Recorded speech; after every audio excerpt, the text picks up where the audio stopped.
Buenos días, Good morning. good morning, bom dia. Sejam todos bem-vindos à nossa reunião do dia de Welcome hoje. to Welcome today's to our webinar.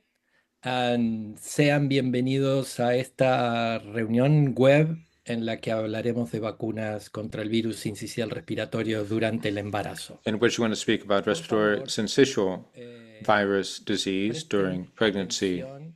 Please Para aquellos que hablan español pay y close en algún attention, momento those of you who requieran speak de Spanish. Should interpretación, you need van a interpretation, encontrar en la barra you're al going to pie find de su at pantalla the un foot globo, un of icono de the un screen globo of the Zoom donde platform dice a interpretación o globe interpretation that en says ese caso. interpretation. Vayan y seleccionen el idioma que Click on ustedes that usan. and then choose the Some language you need. consideration for people that speak English. We have simultaneous translation during all the meeting. If you need interpretation, please go to the icon of the world below and press it and select the language that you prefer, in this case, English. Para aqueles colegas que falam português, se vocês precisam de tradução simultânea, vocês podem ir ao ícone do globo e aí vai. The speaker is repeating in Portuguese what he already said in English about the icon of the globe for interpretation. Voy a hacer el switch para español. I'm going to switch back to Spanish, which is the language I'll be speaking throughout this meeting. En primer lugar, agradecerles a todos I ustedes would like to start by thanking all of you de for acompañarlos. taking the time to Sin take perder part más in this tiempo, event. And voy a without pasar further la ado, I'm palabra going to give the floor Susan to Cerulla. Dr. Ella es Suzanne Cerulla, la directora del Centro who is the Latinoamericano de director of the Latin American Perinatología y la Perinatology Unidad de Salud de la Center Mujer y and the Reproductiva de la Organización Panamericana de la Salud. Reproductive Health and Bienvenida, Women's Susana. section of Pan American Esperamos tus Health. palabras de bienvenida. Thank you very much. Thank you. Good morning, everyone. I welcome you. I see we have more than 200 people listening in on this December 17th. So indeed, this is a very important topic. And even though we're close to the holidays, we are all committed to improving mothers, the health of mothers and of newborns. So welcome, and I thank you very much for being here. We know that the topic we will be dealing with today is a very important one. More than 30 million people are affected by this acute infection. In our region, more than 2.5 million do. Now, we also know that the complications from this disease can be quite serious. It can lead to pneumonia, bronchiolitis in children, and it's one of the main causes of death for children under 1 year of age. Now, the respiratory syncytial virus infections can have huge health consequences. We are aware of that. Unfortunately, we don't have sufficient or effective treatment. But this means that therapeutic options need to be resorted to: hydration, sufficient nutrition. Unfortunately, in academic centers, we don't place enough attention on this,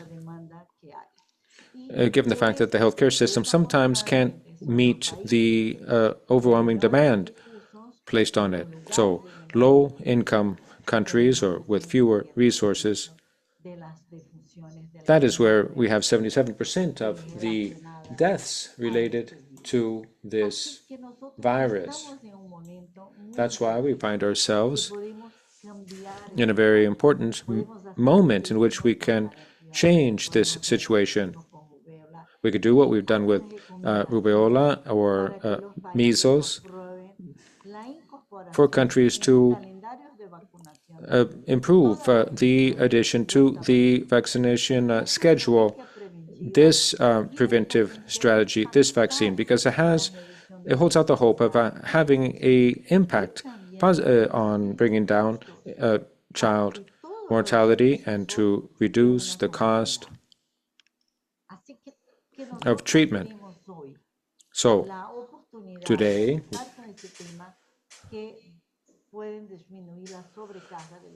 we have the opportunity to take measures that can reduce the burden of this disease.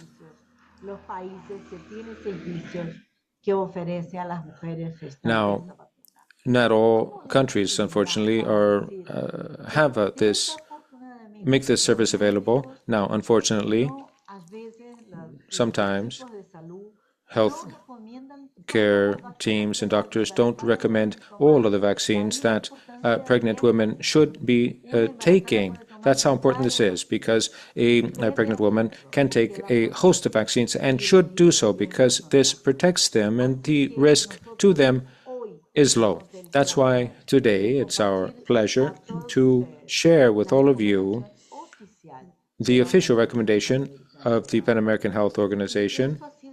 And this has been a huge undertaking, headed up by two areas, the Latin American Perinatalology Center and the Special Immunization Program. These are two areas that have worked hand in hand to issue the recommendations that we are going to be talking about today. Bremen is going to introduce the other speakers we have, who are going to talk about the epidemiological situation as well as the new preventive measures. What we want to do is to make available or to avail ourselves of all of the resources we have to avoid an epidemic, to keep children and mothers from getting sick when preventive therapies are available. Now, this is a very important meeting for a number of reasons. The first is that this is the last day of the 17-day campaign to eliminate violence against women. Now, starting in January, we will be in Washington at a women's health unit in which we will follow through with all of the different technical measures or guidelines, upholding our principles of excellence with the new unit set up in Washington. So it's a pleasure to be with you. I see now we have 300 people listening in, and I thank the whole team from CLAP, headed up by Bremen, Francisco Daniel at Pajo, and I wish for you all to have a very worthwhile seminar. Thank you very much, Bremen. And I thank all of the guests. I also thank those listening in. I bid you farewell, and I give the floor back to Bremen. Well, I thank you, Suzanne. Now, I would like to introduce myself. I'm the regional advisor of the Pan American Health Organization on matters of maternal health, and today what I'm going to do is speak a bit about, well, let's start with that presentation, Melina. I'm going to talk about the field guide for maternal and neonatal immunization, in which we are including this new annex, which is why we are giving you this presentation today. So I take this opportunity, since one of my colleagues already mentioned this, under questions and answers, a question has been asked. I do encourage you to ask as many questions as you have. It says here, there are two strategies, one of the monoclonal antibody, and the other, which is a combination of maternal vaccination and monoclonal antibodies. PAHO cannot push one over the other. This is a technical decision that falls to each country, taking into account that country's epidemiological situation, the acceptance or not of vaccines during pregnancy, and some programmatic logistics. And I would say that we agree wholeheartedly with you. We do not here at the Pan American Health Organization or the World Health Organization impose upon any country the application of any vaccine. Countries are fully free to decide which vaccines it is going to include in its vaccination schedule, how it's going to do it. The only thing we do is share information so that everyone has the most up-to-date information. In fact, you will see that in this chapter, in which we are going to stress vaccines against respiratory syncytial virus in pregnant women, we will also talk about monoclonal antibodies for children. But there's a lot more experience in monoclonal antibodies than there are than experience there is with vaccines. So now we're going to move on to our presentation. So many of you must be familiarized with the field guide published by the World Health Organization in a an interdepartmental process in 2017. And this is an update. We will be speaking next year with our immunization colleagues about this. So this presentation is available to all of you. You don't have to copy anything. There's a link made available. But if you want to take screenshots and share them, feel free. So what is the purpose of this presentation today? The field guide seeks to provide a practical roadmap on maternal and neonatal immunization to healthcare workers at all levels of the health system, integrating immunization programs and maternal and child health services. But this guide might also be of use for health education programs because it offers a host of material for that purpose. Now, this guide has been distributed in two sections, or is broken down in two sections. First, Section 1, geared toward managers of maternal and child health care services, including immunization program managers and personnel.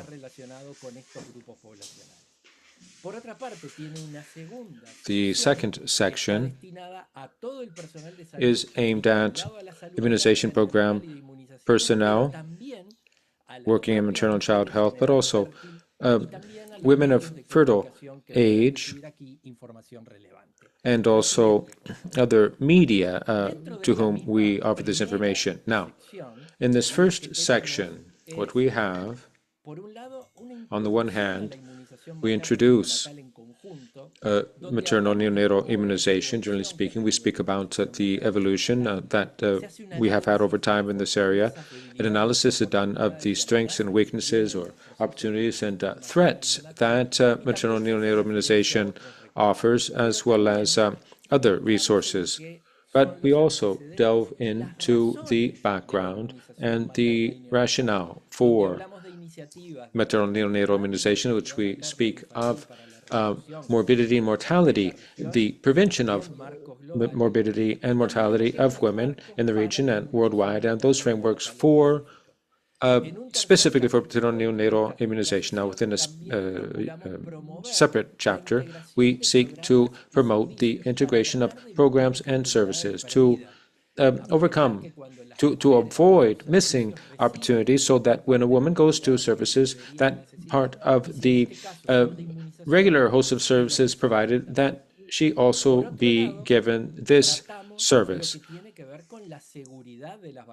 We're going to speak about the safety of the vaccination, of the vaccine, at least what we know about it. And then we're going to go into some regulatory considerations. At the same time, we're going to speak of criteria for the inclusion or broadening of or the inclusion or expanded use of maternal and child immunization. So,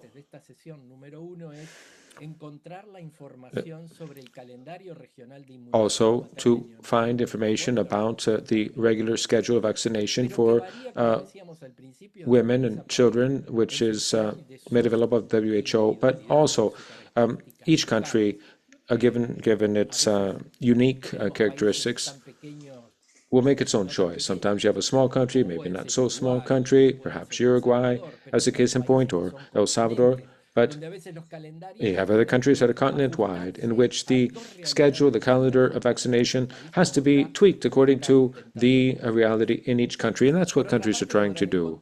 Now, you can also find here information systems on maternal neonatal immunization, for example, the joint report of WHO and UNICEF, their information systems, and also at the Latin American Perinatology Center, CLAP.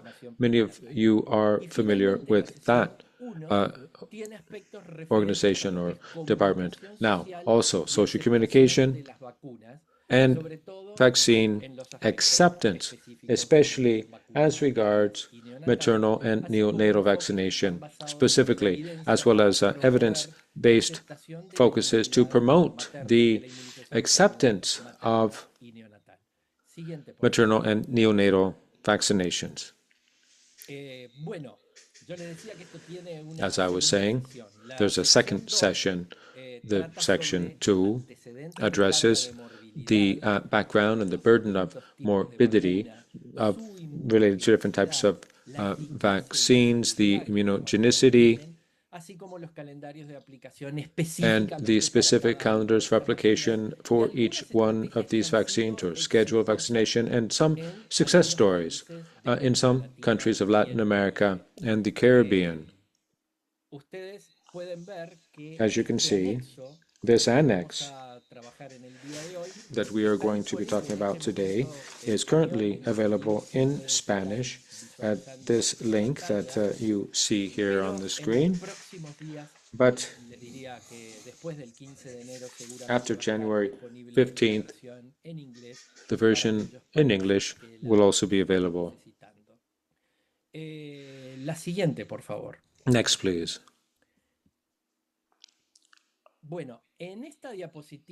Now, in this slide, we see a list of vaccines that are addressed in the original guide, field guide, but when we made this guide, we left a specific part about developing vaccines, and now we have two annex documents. In 2021, we were hit by the pandemic, and we published in 2023, or a little bit later, an annex on vaccines for COVID-19 and pregnancy. And now we have this new chapter, new annex, which we are releasing today on vaccines against respiratory syncytial virus.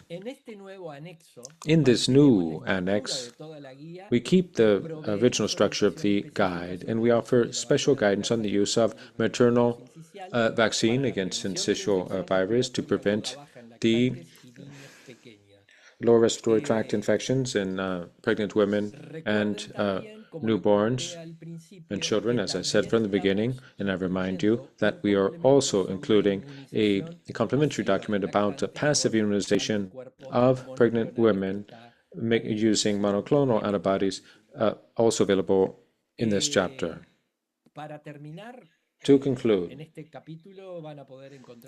in this chapter, you can find information about the burden of disease by respiratory syncytial virus, the risk factors, the types of vaccines, and other candidate vaccines, immunogenicity, and so forth.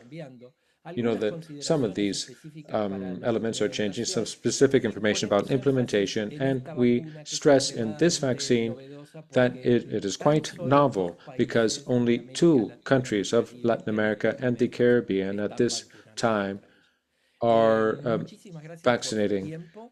with this Voy a vaccine. dejar So I thank you very esto much al for your time.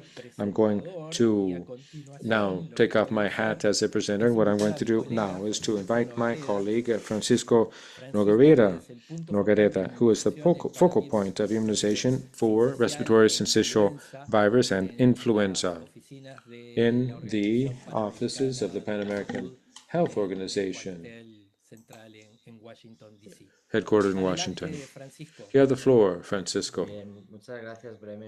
Thank you very much, Bremen, for that introduction. Good morning, everyone. My presentation is going to focus on the disease caused by the respiratory syncytial virus, and especially measures to prevent it available to us now, especially in newborns. Next slide, please. The this is RNA virus, belongs to the paramyxovirus family, just as is measles and mumps. It has two surface proteins, F and G, which give it the antigenic characteristics, inducing the synthesis of neutralizing antibodies. These are mostly that's the target of the existing vaccines. And the F protein is responsible for the penetration of the virus in the host cells and the formation of syncytia. There are two main groups, RSVA, RSVB, but there really aren't significant differences epidemiologically or clinically speaking. Now, as regards transmission and clinical presentation, the virus is transmitted through direct contact, nasopharyngeal secretions of infected persons. The incubation period is relatively short, from 4 to 6 days, and the transmissibility period starts 2 days from onset of symptoms. In older children and healthy adults, the infection is usually asymptomatic or presents as a common cold moderately. However, among newborns and people with chronic diseases, it can cause serious illness, such as, and mostly, pneumonia and bronchiolitis. Worldwide, RSV disease is the most frequent cause of pneumonia and bronchiolitis in children, the leading cause of hospitalization and death in children under 6 months of age, and more than 97% of RSV-associated deaths take place in low and middle-income countries. In these LMICs, 80% of these deaths happen in the community, that is outside of hospitals. In the region of the Americas, the majority of RSV-associated hospitalizations are in children under 5 years of age, particularly under 6 months of age. Worldwide, a study conducted in 2022 estimated that each year in the world there are nearly 33 million cases, of which 20% are in newborns under 6 months or children under 6 months of age, 3.6 million hospitalizations, 39% of which under 6 months of age, 100,000 deaths, 45% again in children under 6 months of age. Now, in this chart, we can see represented cases of hospitalizations as well as outpatient treatment by age group. If you look on the right-hand side, you can see that the biggest burden of disease happens in age groups in the youngest, from 0 to 2 years of age, and it drops as the child gets older. So the most affected or vulnerable groups with the highest rate of hospitalization are in children under 2 years of age. This is from regional surveillance. through PAHO Flu, Flu ID, FluNet platforms of PAHO WHO. Next, please. As regards seasonality, this virus affects both southern and northern hemispheres and temperate climates. In the winter months, mostly in the northern hemisphere, where incidence is highest, it's between December and January. In the south, between June, July each year. In Central America and the Caribbean, there is no defined seasonality, and RSV pretty much happens any time throughout the year. There have been outbreaks throughout the year. Next. Regarding groups at risk to develop serious disease, we have two: newborns or children under the age of 5, and then older adults, and also persons with chronic diseases. In children under the age of 5, the main risk factors are being under the age of 6 months, premature infants, having a chronic pulmonary disease, a cardiac congenital disease, Down syndrome, and also immunocompromised children up to the age of 18. Now, in older adults, age over 65, and also chronic pulmonary or cardiac disease, as well as adults who are immunocompromised. Next slide. And here on this slide, we can see the current status of products that have been approved and those that are in clinical trials. Here on the last column, you can see that we have 2 vaccines that have been approved by regulatory agency. One that is protein-based, and the other is an RNA vaccine. All of these vaccines are indicated in the elderly, but only one, the Pfizer vaccine, the Bristol, is indicated in the case of maternal vaccination of newborns. So on the last column, we can see the 2 monoclonal vaccines that have been updated. We have Synagis and AstraZeneca that was authorized in 1999, and it is palivizumab. It is a short duration monoclonal antibody, and then we have another one that was approved last year. So in terms of prevention of disease in children with RSV disease, we have 2 products on the market. So we have the F protein-based vaccine that is Pfizer, and the long-term lasting antibodies would be Nisumab. Now, in phase 3, we have 2 interesting products. Another monoclonal antibody, and it is a long-duration antibody. And then we have the attenuated live virus vaccine from Sanofi. It is also in a study phase.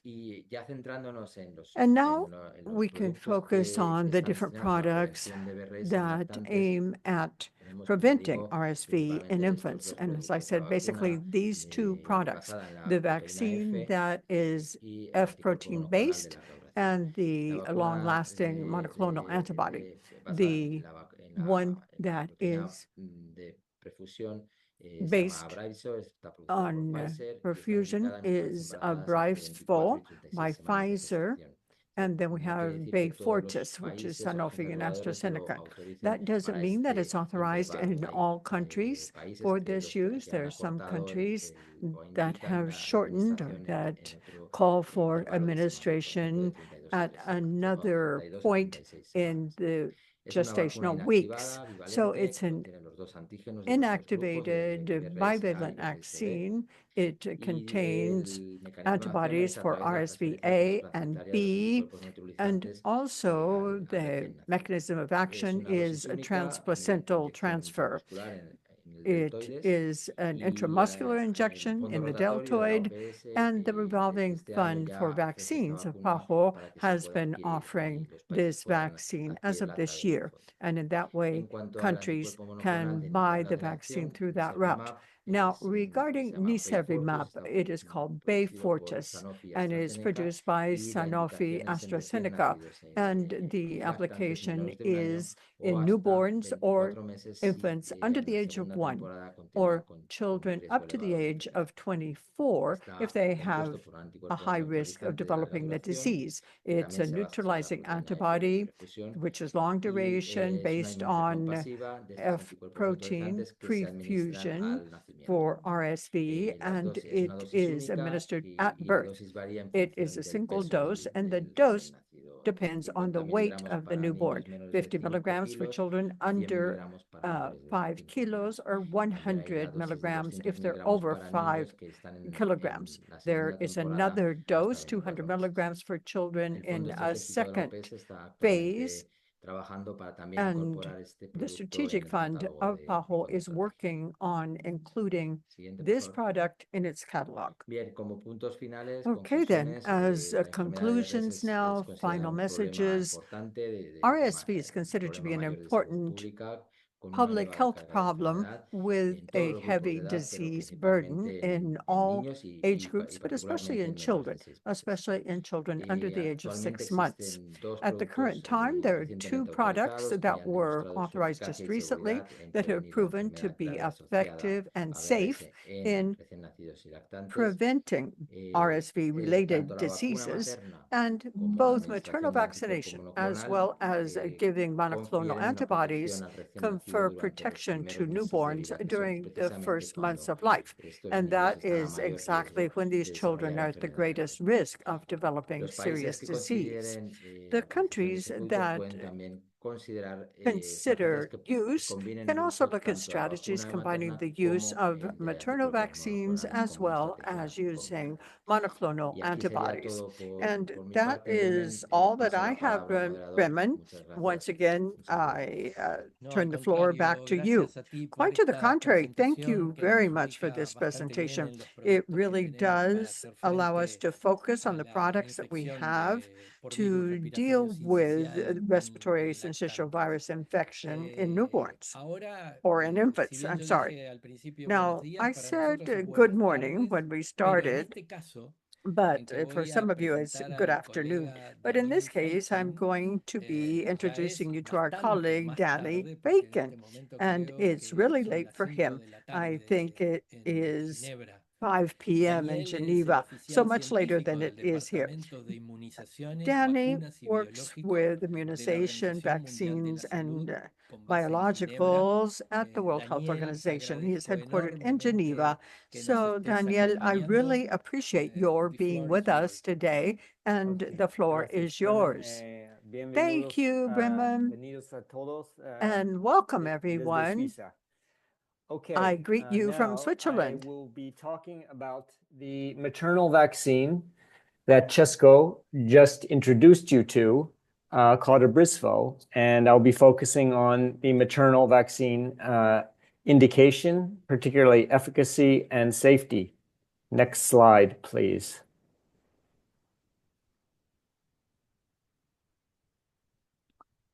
Okay, as mentioned, this vaccine is made from a prefusion F protein. The RSV virus has 2 fusion protein forms on the surface. One is the prefusion form, and the other is the postfusion form. And for many years, the RSV vaccines focused on the postfusion form, and that's because that's the form that occurs most naturally, most commonly in nature. However, work about a decade ago determined that it's the prefusion formulation that is the most immunogenic. And researchers from the National Institutes of Health in the US were the first to stabilize this this surface protein in the pre-fusion formulation, which made it much more immunogenic and led to this recent birth of several very effective products. You can see this pre-F protein in this diagram on the left. In this vaccine, there are components of the RSV-A and the RSV-B subgroups shown by the two different colors. And as Chesko mentioned, both of these subgroups can cause severe disease in children, and their circulation varies year to year. Next slide, please.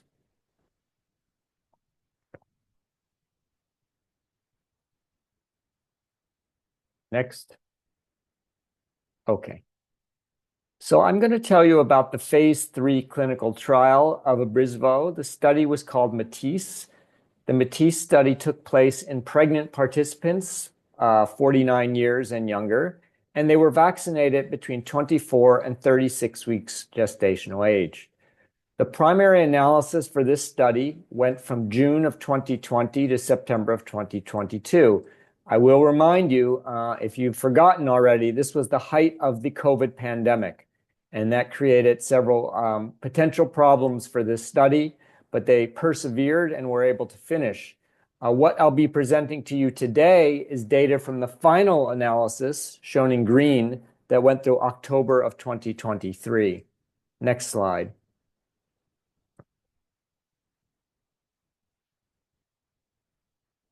The Matisse study took place in 18 countries. Over 7,000 women were enrolled, and the infants were followed for 1 to 2 years after birth. Most of the countries were high-income countries, as shown in blue on this map. There were several middle-income countries. The two biggest ones were Argentina and South Africa, and the Gambia was the only true low-income country in this study. The study enrolled children and followed them through 2 RSV seasons in the Northern Hemisphere and 2 in the Southern Hemisphere. And as you can see on this map, there was very good representation in this trial from the PAHO region. Next slide.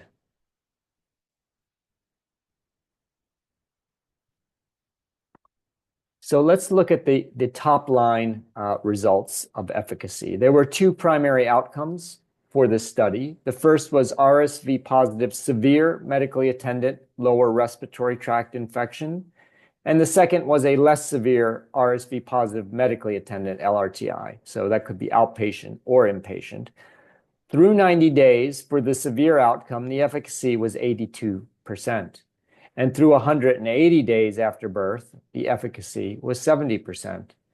For the medically attended LRTI, the efficacy was 57% through 90 days and 49% through 180 days. All of these were statistically significant. The vaccine worked very well in protecting children against severe and less severe RSV disease.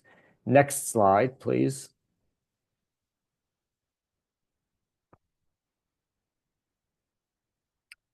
This is a cumulative incidence plot. So it shows you the number of cases of the severe medically attended LRTI that accumulated during the first 180 days after birth. In gray is the placebo group, and in blue is the vaccine group. And you can clearly see the separation of these 2 curves very early on. And in fact, there was incremental efficacy all the way out through 6 months. However, beyond 6 months, there was no additional efficacy, and that's expected because, remember, this is passive immunization.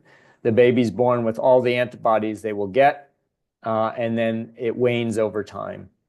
So protection through 180 days is what can be expected. Next slide, please.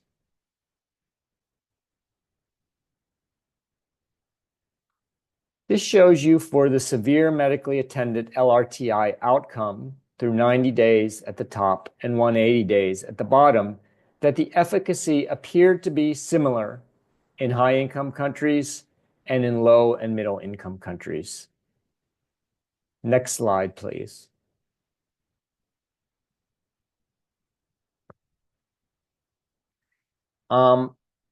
I just wanted to show you this. I don't have enough time to show you the rest of this study, but this was from the Matisse trial, in a subset of infants, there was immunogenicity that was done. So they measured the antibodies. And what this shows you in these three different colored lines is the amount of time that elapsed between when the pregnant woman was vaccinated and when the baby was born. At the top in the purple line is if the baby was born more than 30 days after vaccination, the antibodies transferred to the baby were the highest. And in this model, the protection would go out through 180 days. In the green line is if the baby was born within 14 to 30 days after vaccination, there was a slightly lower level of neutralizing antibodies, but still protection out through 5 to 6 months. Now in blue, this is interesting. These are babies that were born within 14 days of vaccination. Ideally, you do not want this to happen because you need more time to transfer those maternal antibodies to the baby in utero. However, even in the babies that were born less than 14 days after vaccination, there still was an elevation in the neutralizing antibody titers. And in this model, it shows a prediction that there would be protection out through 90 days. So even in those babies born within 2 weeks, there is still some protection. And that will play a role in the recommendations that WHO has made that you'll hear in the next presentation. Next slide.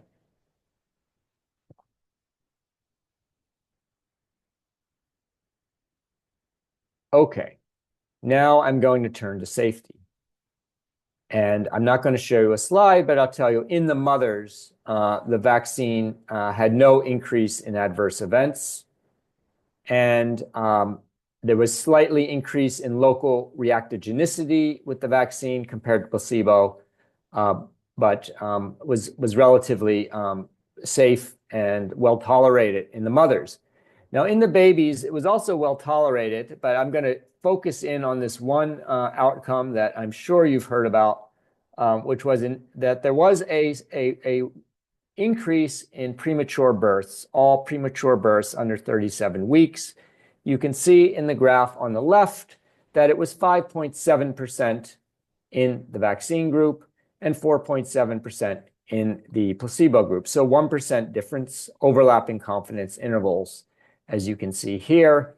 And you may recognize that these preterm birth rates, these prematurity rates are lower than in the general population. And that's because there were exclusion criteria for mothers to be enrolled in this study that put them at lower risk overall for preterm birth. There was no difference in preterm births less than 32 weeks. Now, on the right, you can see that there also was a numeric difference in low birth weight, 5.1% versus 4.3%, but no difference in very low birth weight. Next slide, please.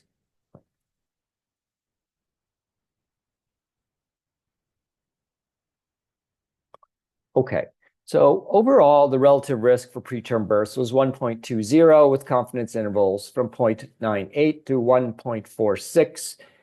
Underneath this, you can see all the countries in this study that had more than 5 preterm births. So the countries that enrolled more. In blue are high-income countries, and you will notice that there really was no difference in the preterm birth rate in these high-income countries.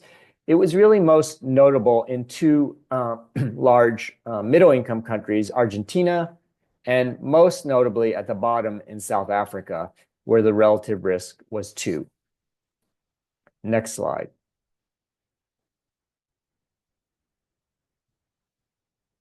When did these preterm birth differences occur? Well, you can see in this cumulative distribution plot of births in the preterm period by gestational age that through 33 weeks, there was no difference in the 2 groups. There was some separation with more preterm births starting at 33 weeks.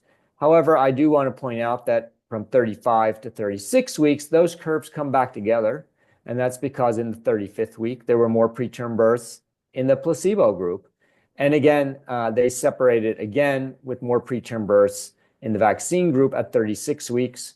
But of note, most of these preterm births, 2/3 of them, were happening in that very last week of the preterm birth period. So these are late preterm births.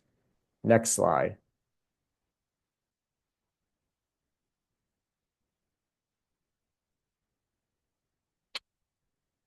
Okay. Let's look at what the timing was between the vaccination and preterm birth. If you look at that box on the left, particularly if you look at the RSV pre-F column, you'll notice that only 3.9% of these preterm births happened within 7 days of vaccination. The majority, 61%, occurred more than 30 days after vaccination. So there was not a clear temporal relationship between vaccination and preterm birth. Next slide.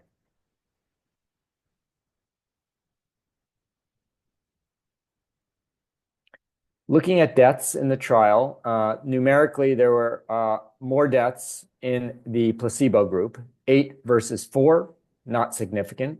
There was 1 death due to RSV in a placebo recipient. Among preterm births, there was 1 death in the vaccine group, 2 in the placebo, and overall neonatal deaths were 3 versus 5. So no imbalance in deaths there were actually more numerically deaths in the placebo group, but not significant. Next slide.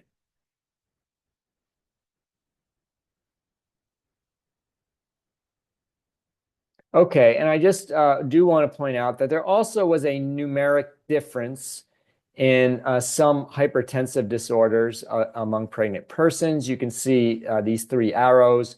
For preeclampsia, for example, it was 1.8% in the vaccine group versus 1.4% in the placebo group.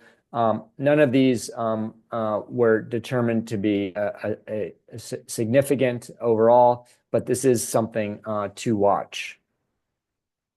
Next slide.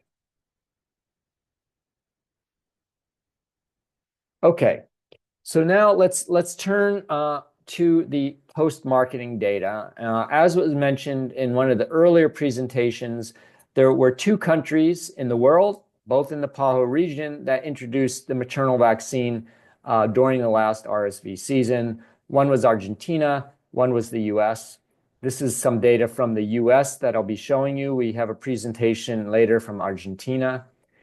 This is from the Vaccine Safety Data Link in the US. This is a large multi-million person multi-center study that looks at vaccine safety.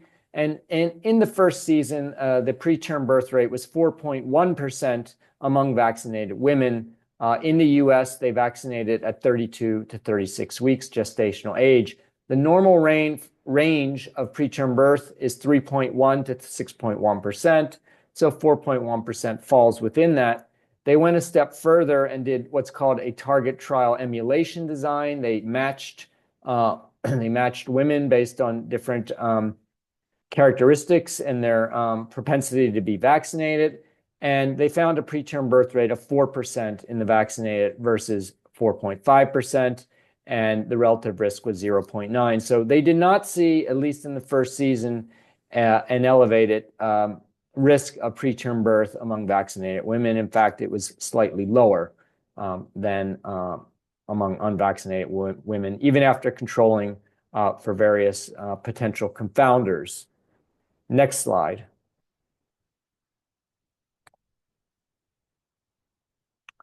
Okay, this is a busy slide, but I did want to show you where this vaccine so far has been approved on the left, and this is actually a few months old now. But there are a lot of countries that have approved the vaccine for use in the PAHO region in Europe. Now, what differs by country is what gestational age window the vaccine has been recommended. Some countries have taken a more conservative approach of 32 to 36 weeks. Some countries are using 28 to 36 weeks, and a few countries have including the EMA, the European Medicines Agency, has licensed the product down to 24 weeks. And on the right in blue, you can see the countries that have really started to use this vaccine at a national level. In addition to the US and Argentina now, the UK has started to vaccinate this year, as well as several other countries. Uruguay also has started to vaccinate at the end of last season. Next slide.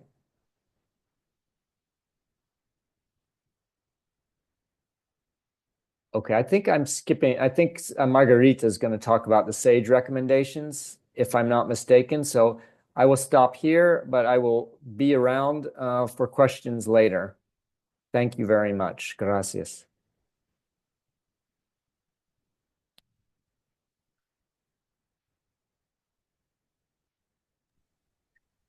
Muchas gracias, Dani, por esta amplia y clara Thank presentación que nos you, posiciona Danny. Thank you muy for your bien very sobre extensive, muchas de las clear dudas presentation. que nos It really deja esta does give us a vacuna, lot of que tú guidance on las a lot has of the ido aclarando questions y al mismo that tiempo surround que this vaccine. You really clarified algunos those de doubts. nuestros And I think asistentes that las some of our han colocado participants en el chat have de preguntas y respuestas, put a donde los some invitamos questions a in the que por Q&A. favor And vayan please, if you do colocando have todas las questions, preguntas que put tengan para them responderlas in the una vez Q&A, and that terminada way we esta can answer reunión. those questions towards the end of the Estábamos con meeting. algún problema So técnico para que we se did have a conectara technical Margarita problem. Gizzelli. Margarit Margarita Gizzelli was es la not able asesora to regional connect. en She is the inmunizaciones regional de la advisor Organización in Panamericana de immunization of the Salud, Pan también American Health basada en Organization, Washington. and she too ¿Estás ahí, is Margarita?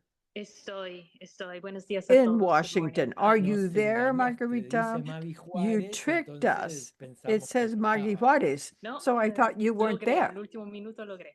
No, Muy I bien, was able bienvenida, to Margarita. get Adelante, in por favor. last minute. Great, Mil Margarita. gracias. Please go Good ahead. morning, everyone. What we want to present to you this morning are the latest recommendations from the PAHO and WHO technical advisory groups on RSV vaccination. And the latest information comes to us from September 2024, so quite recent. So next slide, please.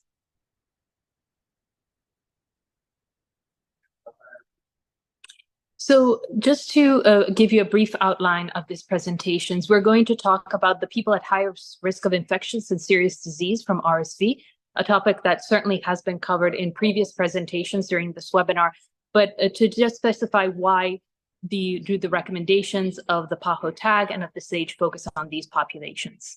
Then we will review the recommendations from these two bodies and present some conclusions. Next slide.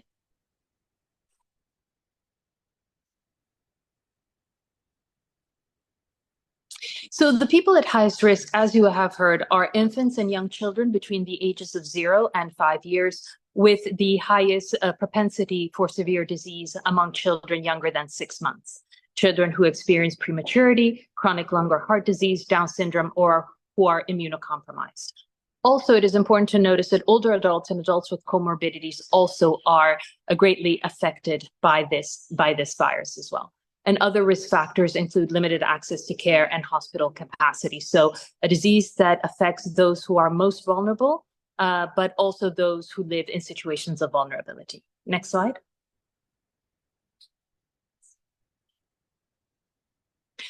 But the burden of disease, as we've seen in the Americas, is clearly among the children younger than 6 months old. We know that, and this is true both for the Americas and for the world as a whole.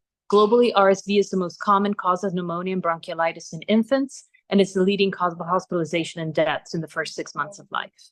In the Americas, as we said, children younger than 5 are particularly susceptible, especially those younger than 6 months. And multi-clinical trials suggest that the vaccine has a high efficacy rate in preventing RSV disease in children younger than 6 months. And this point is particularly important as to why both the PAHO tag and the SAGE decided to focus their recommendations on maternal vaccination rather than maternal vaccination and vaccination in older adults, because really the purpose here was to address the highest burden of disease and death, and globally and for the Americas, that rests with children younger than 6 months. So this is why you will see the recommendations from both bodies focus on this population. Next slide. So the PAHO tag technical advisory group met in November of 2023 and had reviewed all the data that our colleague Danny has just presented, the preliminary data from the Matisse study. And PAHO and the TAG welcomed the approval of this Pfizer vaccine because for two reasons, because it addresses the considerable burden of disease in infants across the Americas, but also because it specifically targets pregnant women. And we know that pregnant women in many clinical trials, including the COVID-19 vaccine trials, were not prioritized for inclusion, and therefore results for this highly at-risk population usually came after the results for the general population, thus further delaying vaccination in these high-risk groups. So the Matisse study was particularly relevant, again, because it put the priority on the pregnant women, therefore allowing for results to become available to this group sooner than for the general population. Next slide.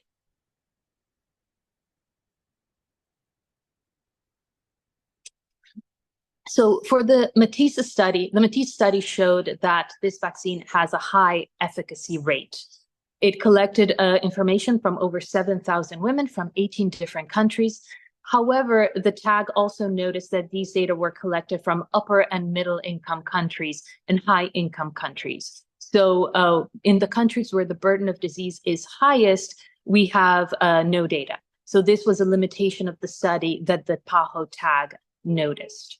Also, PAHO noted the high cost of this vaccine in the United States. At the time, price options for the countries of the America through the revolving fund were not yet available. So the only point of reference was the cost of the vaccine in the United States. So the PAHO TAG strongly encouraged the revolving fund to negotiate lower prices for countries in the Americas, again, based on the strength of the vaccine efficacy that this Matisse study presented. Next slide.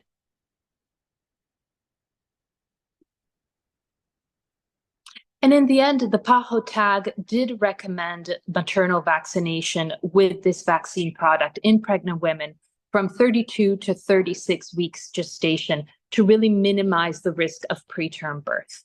However, in conjunction with this recommendation, the PAHO TAG also gave a list of conditions, caveats, considerations for the countries who choose to move ahead with the introduction of this vaccine, considering the limitations of the study and the lack of effectiveness data, again, in November of 2023.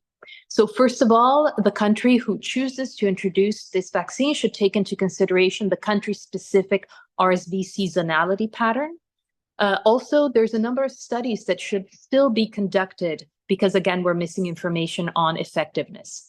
Vaccine effectiveness and impact studies, safety and cost effectiveness and economic burden studies, and studies on behaviorals and social factors that facilitate vaccine uptake. So there's still, in November of 2023, the PAHO TAG was still underscoring the need for further studies before they make a wider, broader recommendation for the use of this vaccine. Also, there was a strong push or recommendations toward the integration of this vaccine within prenatal immunization programs like influenza, like with COVID vaccines that already prioritize pregnant women. Also, there needs to be a careful balance between the resources dedicated to the introduction of this vaccine and other essential vaccines that are part of the routine immunization program. So countries are not neglecting these essential vaccine products in favor of introducing the RSV vaccine. And then finally, again, within the context of learning more about this vaccine, not only more information about its safety and effectiveness profile, but also documenting programmatic challenges. What does it mean to add this vaccine to the list of prenatal immunization programs that are already present in a country? Next slide. So with all of these caveats in mind, the countries of the Americas started considering RSV vaccine introduction. And so far, introduction has been completed and is ongoing in a few countries of the Americas. However, in September of 2024, during the last SAGE meeting that we have, the SAGE dedicated an entire day to the topic of RSV vaccination, reviewing the latest information available on the efficacy and safety profile of this vaccine, and determined that the single dose of the vaccine should be administered in the third trimester of pregnancy, as defined by the local context. This means within from 28 weeks up to 36 weeks gestation. No upper gestation limit for vaccine administration was prescribed except for women in active labor. All of this to say is that in countries where maternal immunization programs are not fully coming to completion, we have sometimes it's difficult to determine exactly when that third trimester begins. And therefore, the SAGE wanted to leave the countries with some flexibility and not be so specific in recommending exactly the vaccine exactly between the 32nd and the 36th week of gestation. So it allows for some flexibility within country, given the resources of the countries themselves.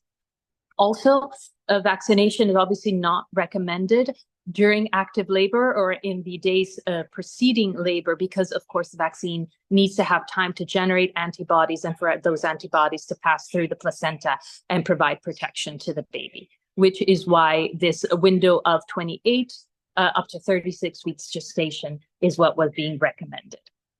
Countries planning to introduce maternal RSV vaccine are encouraged to establish post-introduction safety monitoring, including birth outcomes, among vaccinated pregnant individuals, again, to complete the picture regarding the safety profile, not only for the pregnant woman, but also for the baby within the first days from birth. Next slide.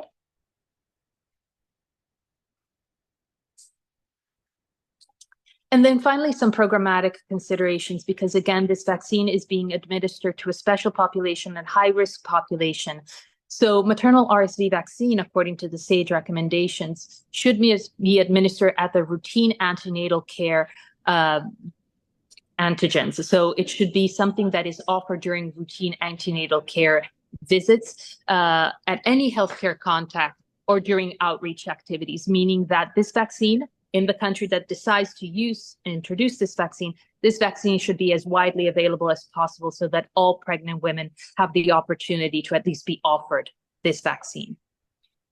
A year-round approach to RSV immunization is preferable in most lower to middle income countries and tropical and subtropical region where RSV circulates. And this is slightly different from the recommendation of the TAG, which, if you remember, asks countries to take in consideration the seasonal pattern of RSV transmissibility. Here, the SAGE is proposing more of a year-round approach rather than offering the vaccine only during the season of high transmissibility of the RSV.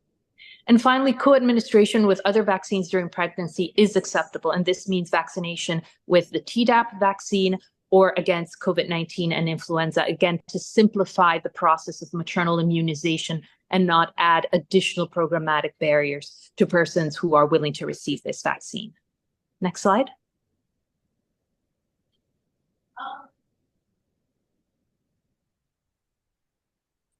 And these are therefore, these are the latest recommendations from both the PAHO TAG and the SAGE. And as my colleague Danny, I remain on the line to answer any questions. Thank you. Muchas gracias, Margarita. Thank you very much, Margarita. I'm glad that you brought us up to date regarding these recommendations by the TAG of PAHO, the advisory group. And while you were presenting, you answered some of the questions that were posed in the Q&A by a number of colleagues, which we will take a look at in just a few moments. I would like to take this moment. Alguna consulta sobre resultados de Argentina. From regarding results in Argentina. Those results are somewhat premature as we speak, but we have this great opportunity that Maria del Valle Cuare, who is a doctor, infectologist and epidemiologist from the Vaccine Preventable Disease Department of the Ministry of Health, is with us. And so I welcome you, Mavi, and we await your presentation. Thank you very much. Can you hear me well? Yes, we do. That's great. I would like to start first by thanking you for inviting us to take part and to present this strategy to us. This work that we undertook over the last couple of years was very important. I'm going to try to take you through the whole process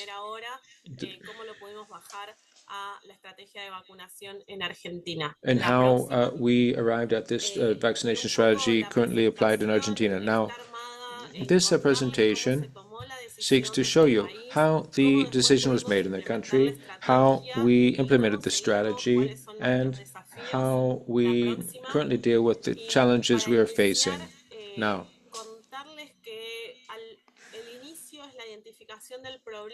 that the first step is to identify the problem and to come up with novel strategies for prevention. This at the health ministry. Once that identification of the problem is done and establishing a strategy, that's when the National Immunization Committee's working group convened to assess possible strategies and to make the most favorable recommendation for our country given our healthcare system's characteristics.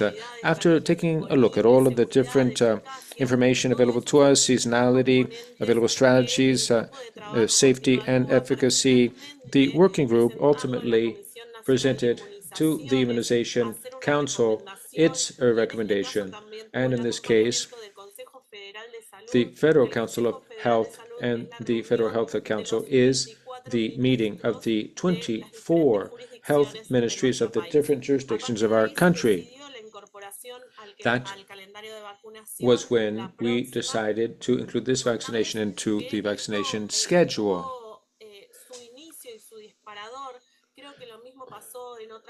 This was the beginning of this process. It's what triggered it. I think this happened elsewhere in the world. In 2023, we had 70% higher than the pre-pandemic levels of bronchiolitis, respiratory infections in our country. And this showed us how the available strategies that we had were going through its different stages. So there was in June 2023, an outbreak, and the health authorities had to come up with a prevention policy against syncytial vaccine, and long mid-life monoclonals would be used. So first we had to take a stock of what our burden of disease was, given the high circulation we had during 2020 and 2021, which again spiked in 2021, 2022, 2023 rather. And you can see there was a higher degree of hospitalizations owing to the syncytial virus, represented in dark blue. We know that children under 1 year of age affected by bronchiolitis, that was how it manifested itself in them. These are children who were previously healthy. In 2014 in Argentina, we had a preventive strategy against RSV, highly targeting high-risk people, making use of palivizumab. But we then wanted to include a large population in this to come up with this new strategy. Now, of course, we know that we've got the extreme cases. Children under 1 year of age do have an additional risk factor. So in the working group, in the CONAIN meetings,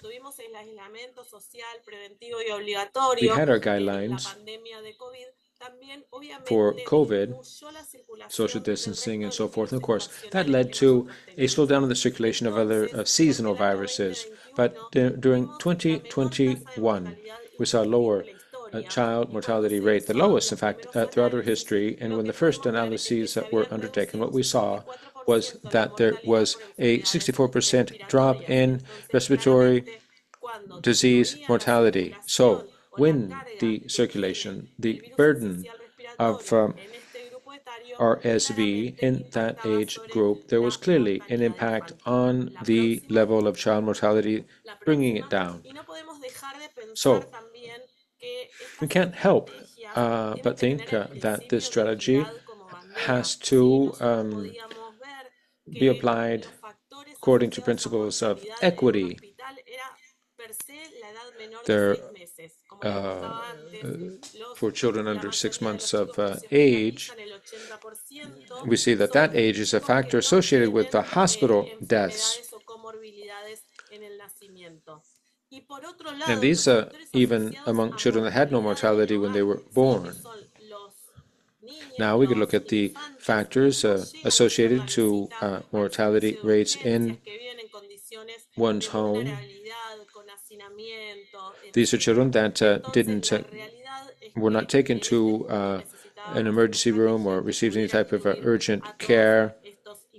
They didn't receive the necessary neonatal care, and a strategy had to be adopted to address this demographic. Other speakers have addressed the matter of seasonality, and we saw that the seasonality factor is quite stark in Argentina. And the truth is, we do have a very clearly defined season where this hits us harder, which is in August. Just like COVID, if you look to the right-hand side of this chart, you can see how syncytial spiked quickly, and there was an exponential group and an earlier circulation than before. Mindful of that, meetings were started in June, different working groups in which this working group took their information to the National Committee. Danny already talked about this. I'm not going to say it again, but regarding, it was clear that our strategy had to be safe, and then we would, in the second phase, assess efficacy. Once we were assured of the safetyness that with our strategy, that's when we could move forward. Next slide, please. So once we were ready to move ahead, the regulatory authorities gave a go-ahead. Also, they approved the use of the vaccine between weeks 32 and 36.6, looking at the prematurity risk factor. And in that way, we incorporated it into our maternal vaccination strategy that already exists in the country, and we added RSV to our cycle. When we talk about implementation, we're talking about many different components that the EPI has to take into account to make sure that things work and how we can integrate this new strategy within a mechanism that is already up and operating. Next. So the reality is that the first thing that we had to do was go out and train. So we prepared different training materials, also thinking of the possibility that teams had. And what I hadn't said yet is that we put this into the national vaccination calendar in December, and in March we began to vaccinate. So this had to be done quickly. These are the different materials that we thought could be disseminated easily, and this supported the work done by the heads of the immunization campaigns in each and every province, so they could all download these materials. Also, we had to see how we were going to execute the strategy. How were we going to begin vaccination? The recommendation had been, and the United States, we were the only two countries following this strategy at a national level, and the idea was to follow seasonality. We have a temperate climate, so we thought that that was the most effective, cost-effective solution. So we did a vaccination that lasts for 6 months between March and August. Once the vaccines were put on the calendar, they are applied free of charge at all public vaccination facilities. They did not need to have a prescription. They just had to know what gestational week they were in. Now, just like the administration of any vaccine, or co-administration can be possible with any other vaccine. So that is how we thought through this strategy. We did the distribution in the month of February. There, 50% of the doses that were going to be needed were distributed. And then 1 month later, we were able to distribute the totality of the doses that were going to be required for the campaign. That was something like 260,000 doses. So how did we do? That is a question everyone asks. So in Argentina, 146,885 doses were applied as part of our 6-month vaccination campaign. And the coverage was 62.5. That is very similar coverage, or even better in some cases, than other vaccines that we use during pregnancy. This is something that really does gain much importance, looking at the accessibility of the strategy, thinking of both the pregnant persons as well as the healthcare team. So there we reached the same results that we were getting with vaccines that we have been using for 10 years. So as I said, the results were heterogeneous across the country. We are looking into that, but a lot has to do with communication, with the ongoing outreach. And so we did this campaign at a time where there was little circulation of RSV.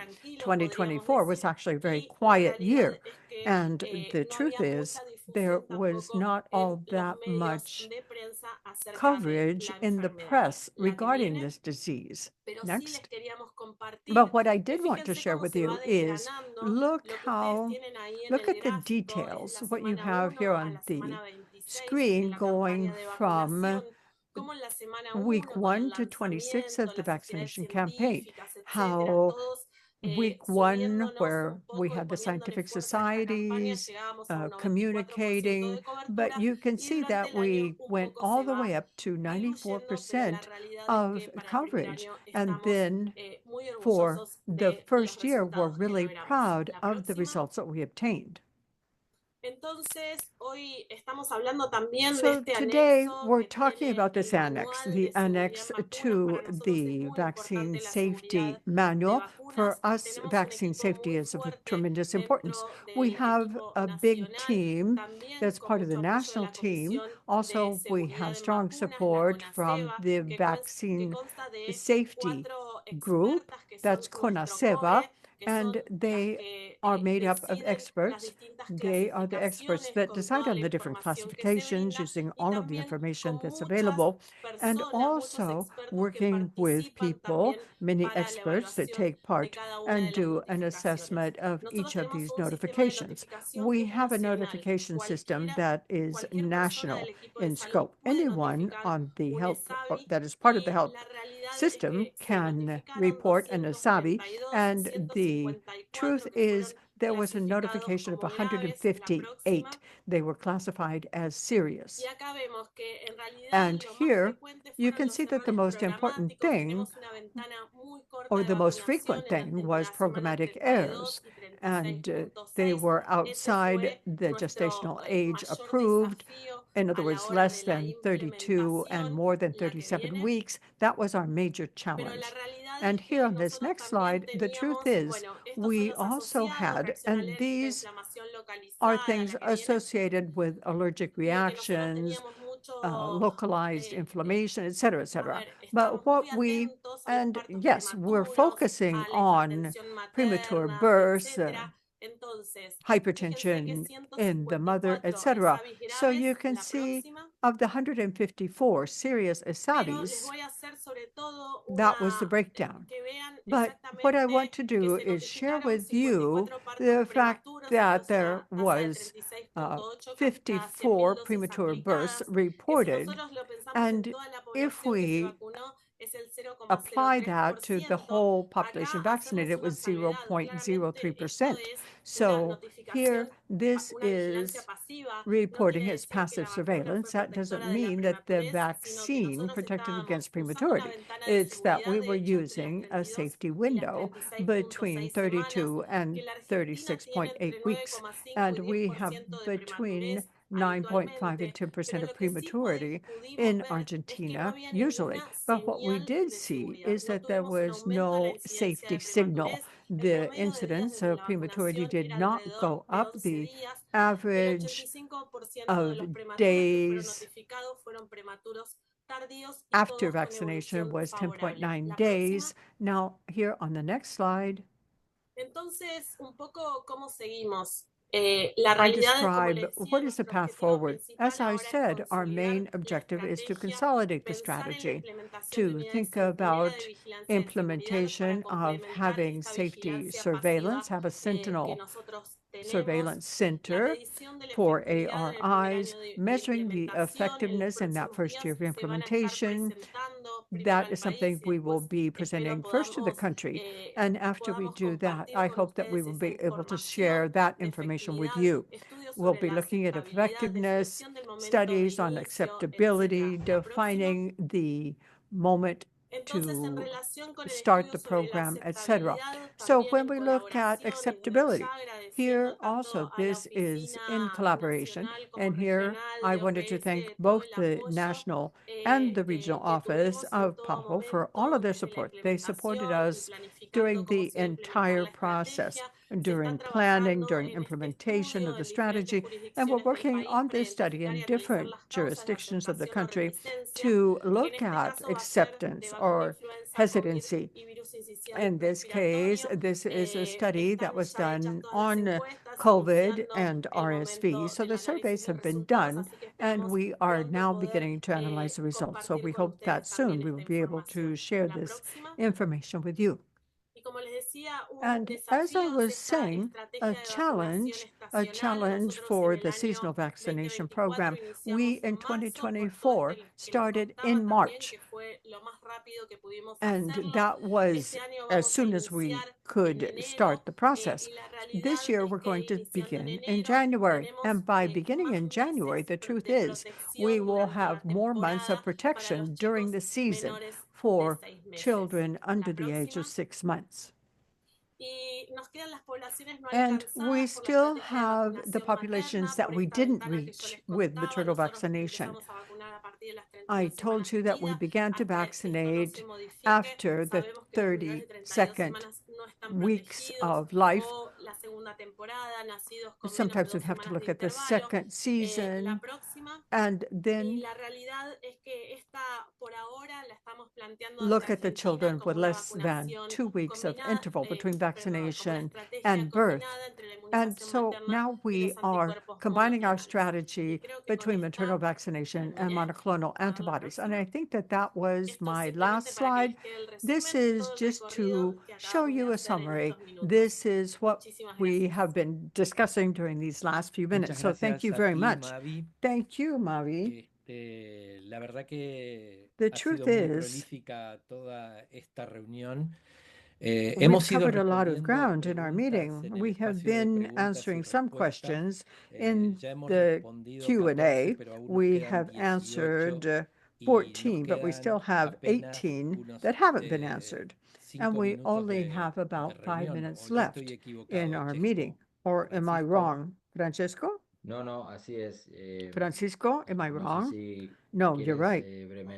I tengo don't una know, but I sugerencia. meant my suggestion is Como the no following. vamos a poder seguir Since we're respondiendo las not going to preguntas, be able to keep estábamos answering hablando con questions, Verónica we Pingre, que were fue parte talking with del Veronica compañero con el Pingre. cual She desarrollamos este is documento, one of the authors hacer of un this document. anexo So my de suggestion preguntas y is that respuestas we prepare an levantando annex todas on estas Q&A, preguntas and y there we will include respondiéndolas all of these para que questions and junto con answer el them, capítulo estén so estas that preguntas. Muchas along de with las the preguntas chapter, you'll ya have the están Q&A. respondidas dentro del Many of propio the documento. Cuando questions ustedes were los actually lean van a ver answered que in the document. las When you preguntas estaban see respondidas. that document, you'll Entonces, see that the nos questions have been comprometemos covered. So our a commitment compartir to los you links, tanto en is we will be español, sharing portugués links como en both in inglés, English, donde van Spanish, a and tener todo el Portuguese, material and que there dimos you will hoy, get all of the así materials como that we discussed decirles today. que And also I al wanted to documento say that del anexo de vacunas le in the vamos a annex agregar on the un par de vaccine páginas document, sobre we will preguntas y respuestas. attach a couple Si tú of estás de pages acuerdo, with the Q&A. Francisco, So if vamos a you invitar agree, entonces Francisco,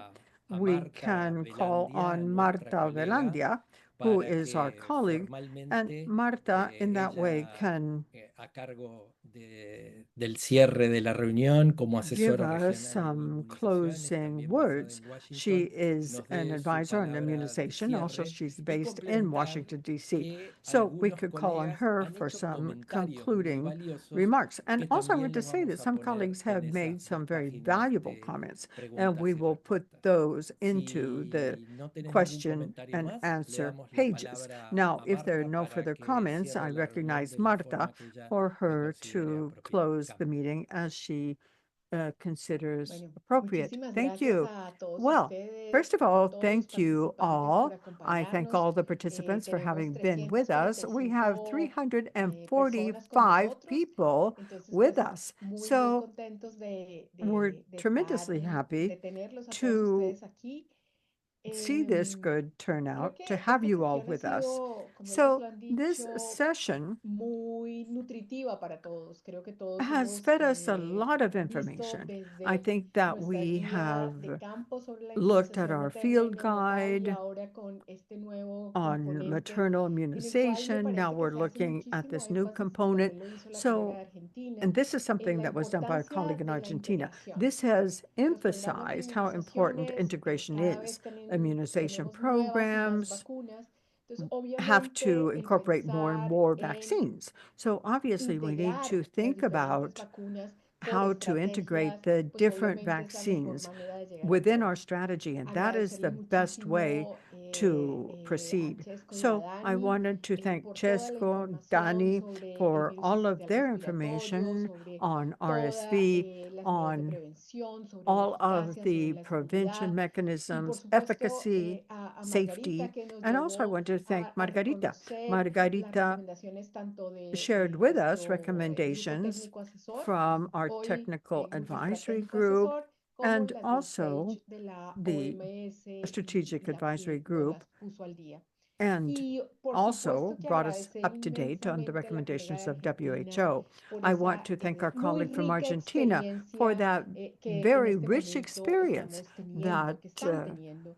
Son uno de los primeros Argentina países en la is having. región, el They primer país are en la one, región, uno de los actually, they're the primeros first países country in the region en el mundo and one of the en first in the utilizar world esta vacuna. that Entonces su has used this experiencia vaccine. es So altamente that valiosa experience is y el tremendously compartir valuable, and sharing it compartirla con todos ustedes, pues por with supuesto all of es you altamente agradecida. is something Y we all appreciate finalmente quiero enormously. terminar como Then empezamos, I con want el comentario del to colega wrap up in the Javier same Sáenz. way that we Las started estrategias with our colleague combinadas from de Javier vacunación Science. materna, The anticuerpos combined monoclonales, strategy, a obviamente maternal son consideradas para vaccination, optimizar la monoclonal protección antibodies, y las obviously implicaciones these are asociadas al virus used sincitial to respiratorio. avoid Pero es muy the virus importante que los itself and países, y associated también complications. But it's lo important that comenta y countries, lo and that resalta was nuestro something grupo that técnico was asesor, highlighted by our tengan en technical advisory consideración group. It's costos, recursos important that we disponibles, take into account nuevamente cost, available nuestra capacidad de resources, integración en and los sistemas de also the salud possibility of y integrating algo this muy importante, la into sostenibilidad para los our programas de vacunación. public health systems Desde la and the OPS sustainability of our reiteramos nuestro vaccination compromiso con los países efforts.